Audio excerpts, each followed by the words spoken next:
গোপন সূত্রে পাওয়া তথ্যের ভিত্তিতে বড়সড় সাফল্য পেল এয়ারপোর্ট থানার পুলিশ। অভিযান চালিয়ে এয়ারপোর্ট সংলগ্ন এলাকা থেকে পলি নামে ৩৮ বছর বয়সী এক বাংলাদেশি মহিলাকে আটক করা হয়েছে। পুলিশ সূত্রে জানা গেছে, দীর্ঘ সময় ধরে ওই মহিলা এলাকায় সন্দেহজনকভাবে ঘোরাফেরা করছিলেন বলে খবর আসে। সেই তথ্যের ভিত্তিতেই এয়ারপোর্ট থানার পুলিশ অভিযান চালায়। অভিযানের সময় মহিলাকে আটক করে তার পরিচয় ও প্রয়োজনীয় নথিপত্র যাচাই করা হয়। প্রাথমিক তদন্তে তিনি বাংলাদেশের নাগরিক বলে নিশ্চিত হয় পুলিশ।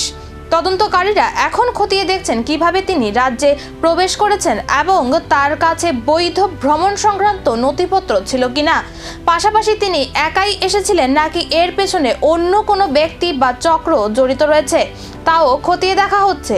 আটক মহিলাকে থানায় নিয়ে গিয়ে জিজ্ঞাসাবাদ চালানো হচ্ছে। তার কাছ থেকে গুরুত্বপূর্ণ তথ্য পাওয়ার আশায় রয়েছে পুলিশ। পুরো ঘটনার তদন্তে নেমেছেন এয়ারপোর্ট থানার ওসি সুশান্ত দেব সহ অন্যান্য আধিকারিকরা। বিকালবেলা আমাদের কাছে একটা গোপন খবর আসে যে এটা একজন মহিলা বাংলাদেশ নাগরিক, উনি নাকি এয়ারপোর্ট এমবিবি এয়ারপোর্টের কাছাকাছি ঘোরাফেরা করছেন।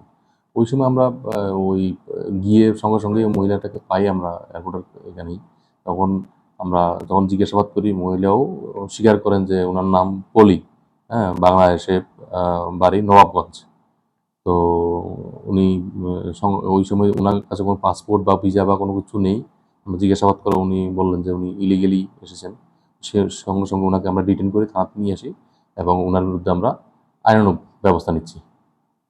বাকি উনি কোথা থেকে এসেছেন বা কীভাবে এসেছেন এগুলি আমরা ইন্টারোগেশন করেই আমরা জানতে পারবো। পুলিশের প্রাথমিক তদন্তে উঠে আসা তথ্য ইতিমধ্যে বেশ কিছু প্রশ্নের জন্ম দিয়েছে। সীমান্ত পেরিয়ে তার আগমন, অবস্থানের উদ্দেশ্য এবং সম্ভাব্য যোগাযোগ নিয়ে তদন্ত যত এগোবে ততই সামনে আসতে পারে নতুন তথ্য।